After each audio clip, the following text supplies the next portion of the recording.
بسم اللہ الرحمن الرحیم الحمدللہ داتا حضور گنج بخش رحمۃ اللہ تعالی علیہ کا عرص پاک آج سے شروع ہو چکا ہے۔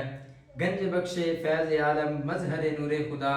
نا کی سارا پیر کامل کاملارا رہنما۔ تو داتا گنج بخش علی اجویری رحمۃ اللہ تعالی علیہ کی سیرت کے متعلق میں پڑھ رہا تھا تو ایک واقعہ میری نظر سے گزرا،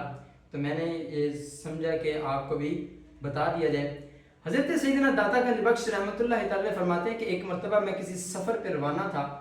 تو سفر کرتے کرتے میں حضرت بلال حبشی رضی اللہ تعالیٰ عنہ کے مزار انوار پر پہنچا،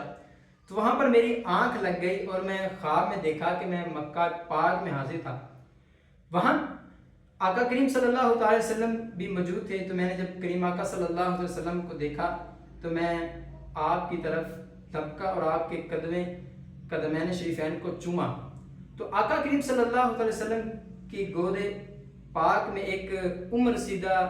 بزرگ تھے، جس طرح بچے کو اٹھائے ہوتے ہیں، کریم آقا صلی اللہ تعالی وسلم نے اس طرح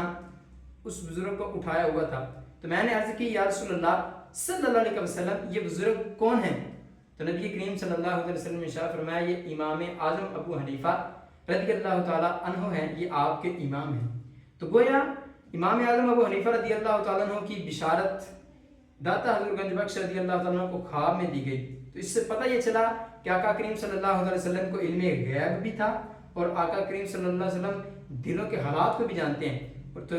یہ تھے ہمارے امام اعظم ابو حنیفہ رضی اللہ تعالیٰ عنہ، اور داتا صاحب رحمۃ اللہ تعالیٰ علیہ کا بھی ذکر خیر ہوا اور حضرت امام اعظم ابو حنیفہ رضی اللہ تعالیٰ عنہ کا بھی ذکر خیر ہوا۔ اب وہ لوگ غور کریں جو کہتے ہیں کہ آپ امام اعظم کی تقلید کیوں کرتے ہیں، آپ امام صاحب کے پیچھے کیوں چلتے ہیں، تو ہم اس وجہ سے چلتے ہیں کیونکہ ہمارے داتا صاحب بھی امام اعظم ابو حنیفہ کے مقلد تھے، اور ہم بھی داتا صاحب رحمۃ اللہ علیہ کے ساتھ ساتھ امام اعظم ابو حنیفہ رضی اللہ تعالیٰ